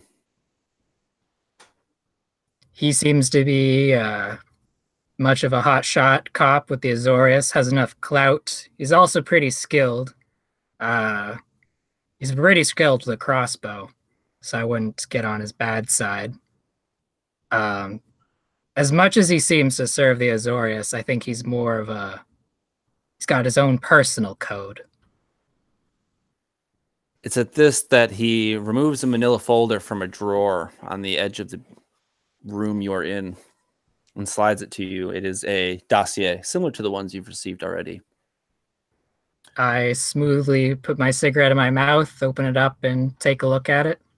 You see like those stereotypical, like someone's like been watching Nico pictures, like the grainy black and white, like him getting out of some sort of vehicle and looking around and entering a building.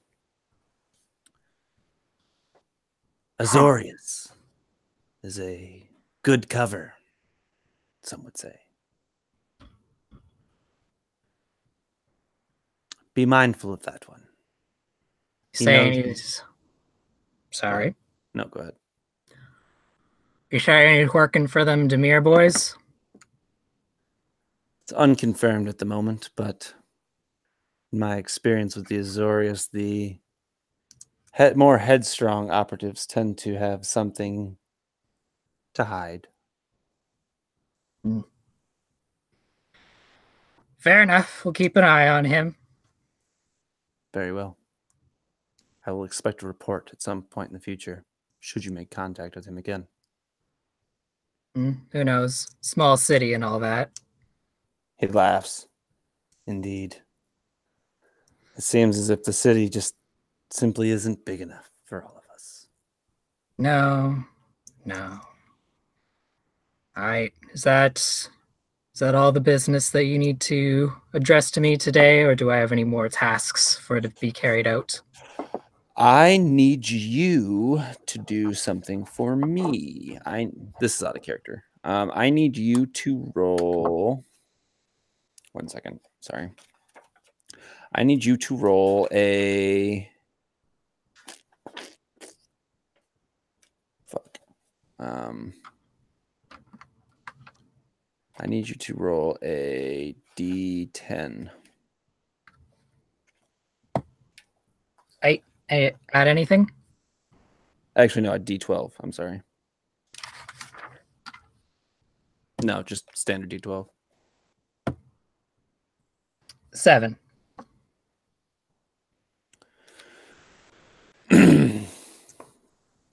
We have reason to believe that this Krenko, whom you apprehended, was involved in some black market deals with a weapons researcher, formerly of the Izzet League. I'd like you to investigate this contact. Yeah, he did have one of their suits, I guess. Big old thing, big glass tubes and whatnot. The druid managed to pop one of the glass and it shut down. Yes, we have provided some loans towards the Izzet League that would suggest they're doing something big. I want you to find out what it is. Probably explosive, but yes, we'll keep an eye. Undoubtedly explosive. And Artoon, you have been doing a good job for quite some time, and don't think this is gone unnoticed. I'm usually quite hard on you, but that's simply because I am aware of your potential. Do this for me, and you may just see your standing in the Orzhov improve. Now go. Be gone. It's a pleasure to serve. And I give him a courteous nod and make my way out. The door shuts, and this figure, hunched, sits back down at his table and drums his fingers on the table. And he smiles to himself. We fade to black. Bruges. Where are we? We're in a different place this time. We are in an area of Ravnica that is very green, has a lot of foliage. It looks like it'd almost be called a forest, but it's much more controlled than that. A park of some kind. Something like that, yeah, where fledgling druids can practice their magics and rituals. So I'm going to say for the most part that this would normally be a Selesnya location, but it's evening time. The Selesnya has returned to their conclave. And this is where our contact Karthak has decided to meet with you. Ornath, a pleasure as always. Don't toot your own horn, Loxodon.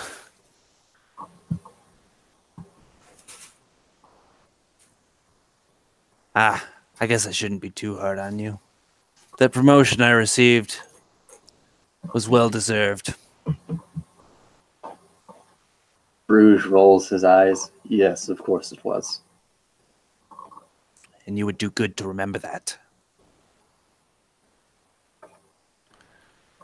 Just as you would do good to remember that I'm the one who ended up Just as you would do good to remember that I am the one who ended up neutralizing the machine that he was using. Yes, this machine. You told me a little bit about it. I guess, to be honest, I didn't inquire too deeply. What exactly did the Guildpact office want for you to do?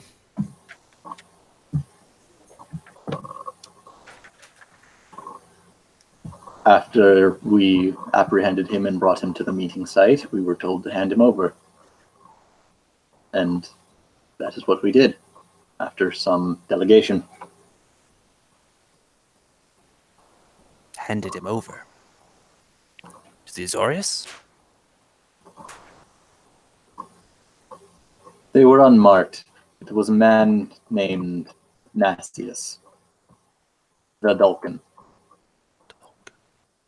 Yes, I know who you're speaking of. Very well. I have some things to attend to. Your next assignment, roll me a d10.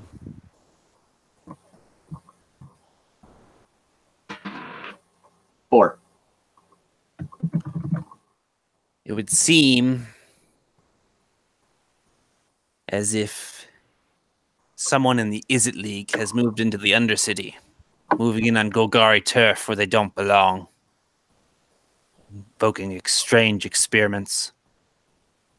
Maybe potentially something to do with that suit you found. Can't say we take much interest in the suit itself, but the activity in the Undercity is certainly unwanted. And they will be handled. Good. I trust you will be efficient.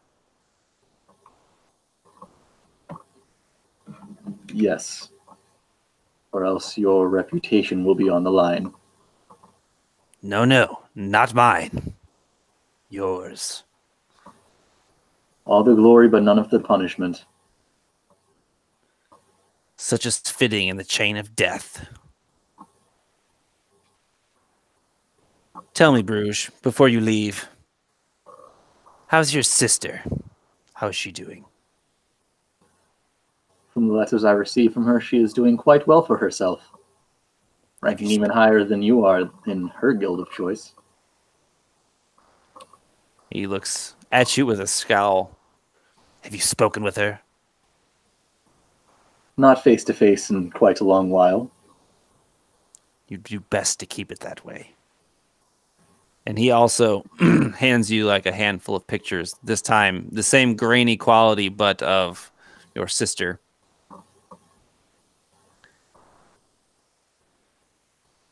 As you can imagine, we in the Golgari don't take much time in following people around as he hands you these. These were lifted off an Azorius member that we found dead in a gutter. Well, I am glad that they are keeping tabs on her and keeping her safe.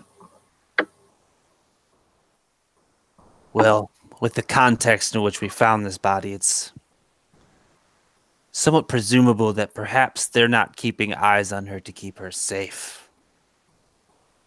Or perhaps you did something that you might have regretted on this mission. Perhaps you're not telling me. I regret no parts of the mission. Very well. Keep your head down, Bruges. A lot riding on this. There's chaos growing. And it is of the utmost importance that the Golgari stay out of sight. I will keep my head down as long as you keep yours unswelled. He scowls at you again. You just wait, Bruges. You just wait. Death comes for all. And life comes from that death. So it would appear. And he turns to leave. And Bruges walks off as well, picking a single small mushroom from the roots of a tree and just taking a bite out of it. It's tasty. Nico, you have been busy. Paperwork out the ass. Seems like you haven't left the office since the night that you guys all went out to find Krenko. Daniel's customary welcome back after any type of excursion into the city is usually everything signed and filed in triplicate. It's tedious, but it's worthwhile to do if you don't want to hear the same 3-hour lecture that you've heard since beat. And if you know Daniel, which you do, hard work is only rewarded with more hard work.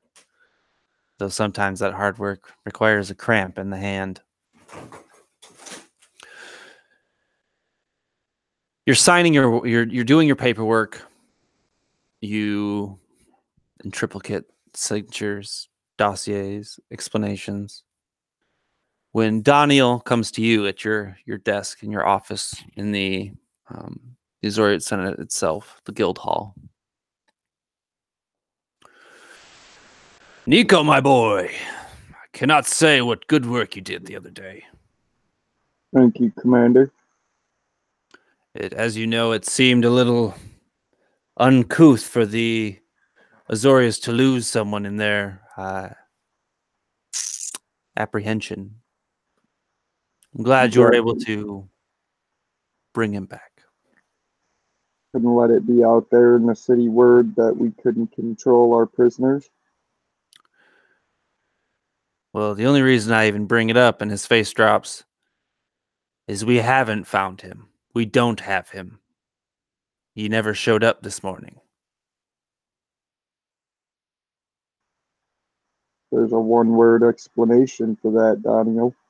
You and I both know it without me even having to say it. He looks about him.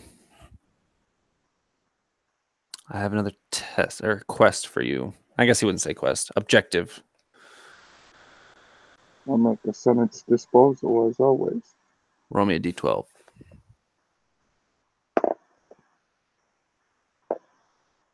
That is a 9.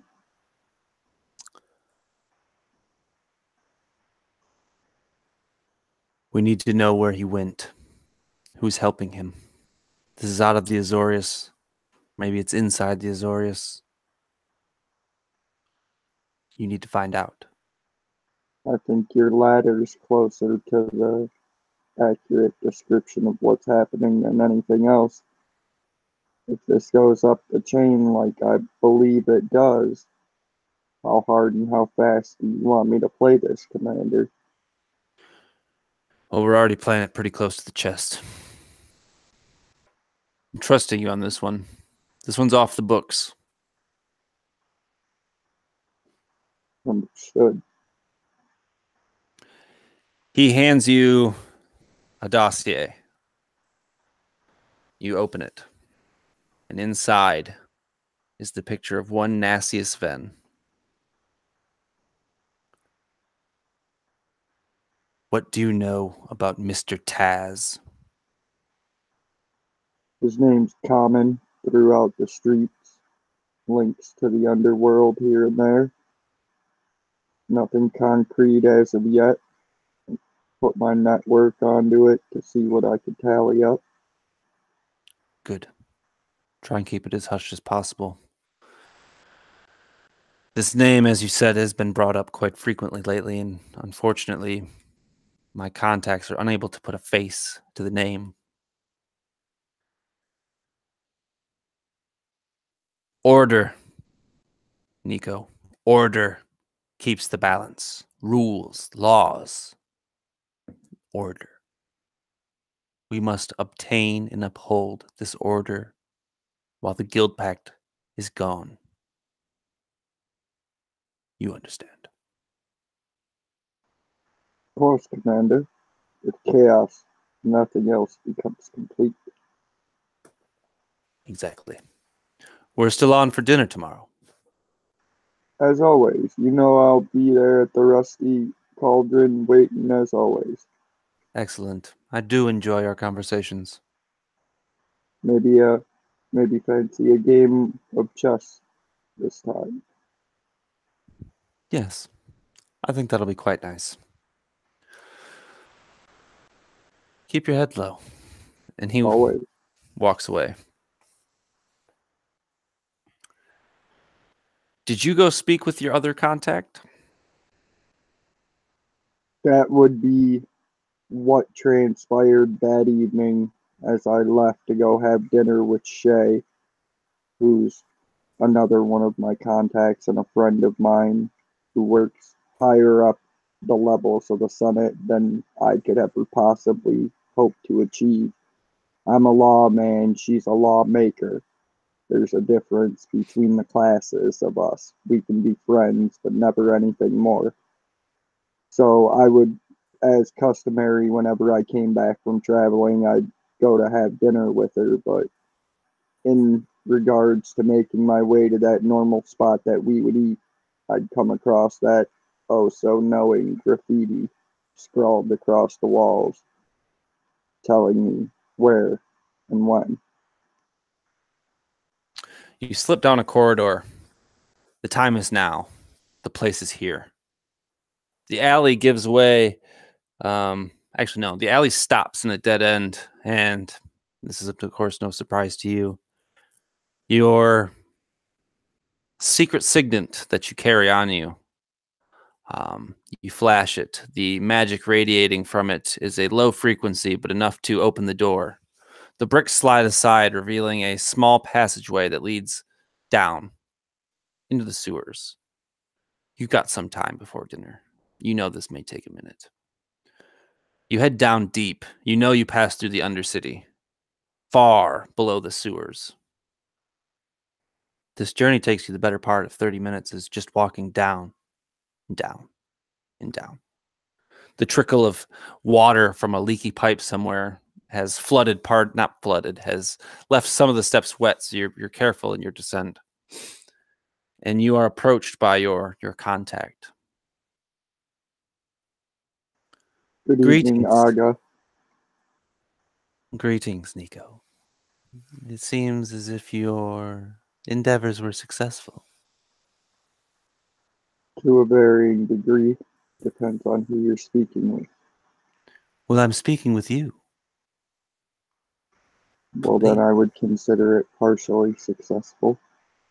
Please enlighten me. The Demir Guild would love to know. And I'll pull the letter that I found off the goblin in the tunnels as we were getting ready to make our assault on Krinko. I'll pull that from my pocket without saying anything first and casually hold it out to him. You'll take it. Read it Actions over. always speak volumes.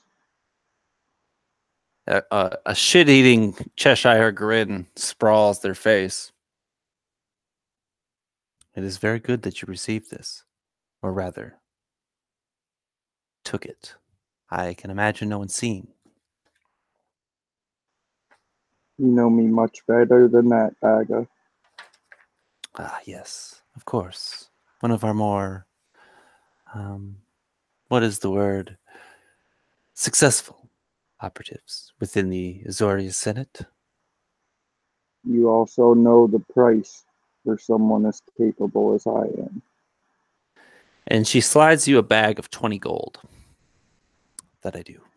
Or is it a male or female? I guess I'm hopping back and forth. She always takes the view of what appears to be a street urchin. It's very hard to distinguish whether or not she's a male or a female. She's always wearing rags, so it's hard to tell. But Nico's deep-seated belief is that she's a skin changer of some sort. And that's why she always has this varying degree of what the definite details of her are.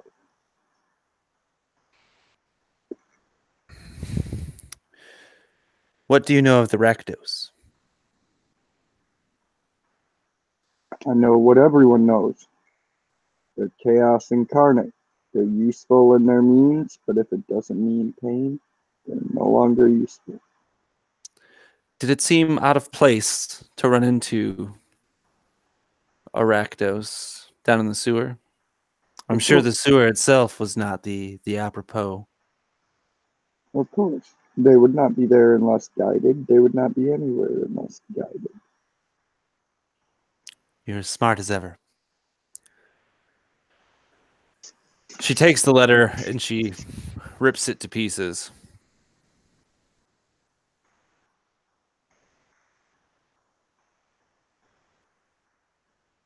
What do you know of Mr. Taz?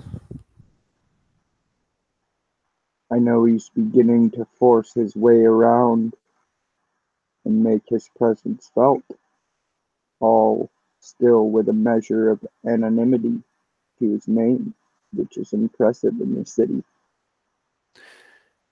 Even impressive by our standards. We go through great lengths to keep our business under the radar, as you can agree. Mr. Taz is a client of ours. Seems he has links in quite a few guilds across Ravnica. And our trades and information prove useful to his tasks. It would be wise to aid in his endeavors. She points to the bag of gold she just handed you. Gold is the lifeblood of Ravnica. It's best that the heart keep pumping. In the momentary conversational pause after her comment about gold, Nico weighs his next words extremely carefully as he slowly looks her up and down. Aga, you know our interests in Krinko and Taz are not the only interests in the city. I'm sure House Demir knows much more than a lowly servant such as myself knows, but it would be well to know that yours have a very vested interest in this. Interesting. This Let's seems just as, say Krinko was very well funded. as I can imagine, a useful tool, if anything. I have something that I need you to look into. I know you are probably quite busy with paperwork if I know your commander as well as you told me of him. So I do not expect immediate results. But a few things have come to our attention. A few things that I would like you to look into. It seems as if the Izzet is up to something. It seems as if the mole we had planted not too long ago has been rooted out. We have since lost contact. Whether he's alive or dead, we are still unsure. It is safe to assume that he is probably dead. It also seems as if the individuals you found yourself working with the other night have also found themselves in the observation of people that really, really want them. Perhaps to succeed in what they do. Perhaps fail. That is yet to be determined. Meet with them. Find out what they need and what they're doing, and aid them in any way you can, at least for now. Seems the Golgari and the Orzhov and whomever this grim fellow have a larger role to play than has been seen.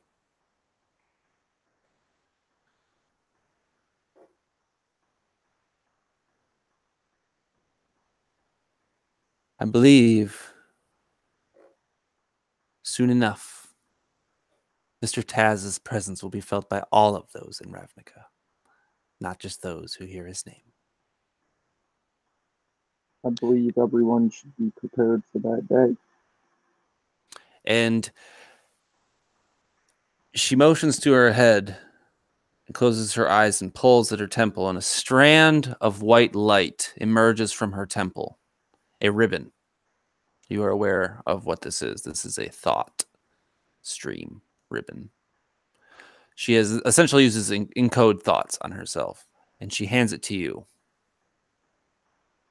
Take this. I'm sure it will help.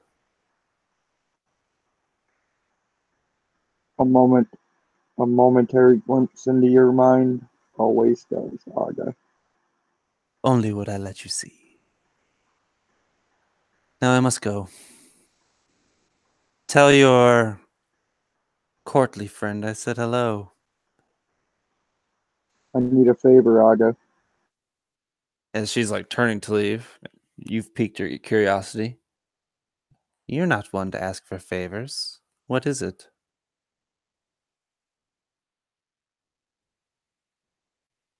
I always give 110%, and I never ask. Oh, you chopped up a little bit there. Steve? No. More than I'm going to need you to repeat everything. already good. Do it again. All right, so I'm sorry, man. You're cutting off like as soon as you start speaking. I need a good weaponsmith.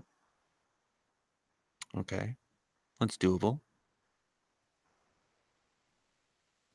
She pulls out another thought strand and hands it to you. I think you should be able to find everything you need here with this. Is there anything else? I need to get my hand. That's all, Aga. Very well. Be safe. Be secret. Always. She turns and dissipates into the shadow. There's a 30-minute climb ahead of him, and just hangs his head knowing he won't make dinner with Shay tonight. As you emerge, the sun sets on Ravnica. The camera pans through the city, the rain unceasing as ever. The downpour has lightened, but it seems only for now. Tension boils beneath the surface as electricity is sheltered within the light of the Izzet League gaslights that line the streets. Chaos looms beneath the surface. Bubbles of change fighting to get to the top. Who is Mr. Taz? And how does he affect you? What is the Izzet League up to? And how are they connected? And what are they doing in the Undercity? And perhaps we'll find out next time. There you go. Ta-da. We have completed episode 2 of Guildmasters Guide to Ravnica series that I'm putting forth on RWD. I would like to thank my 4 excellent players for bearing with me and dealing with their technical difficulties as they came. The 4 of you will each be receiving some sort of information given to you by me that will be secret to you. How you get this information will be determined when I message you. But other than that, do you have any questions for me, concerns, queries before we sign off of this?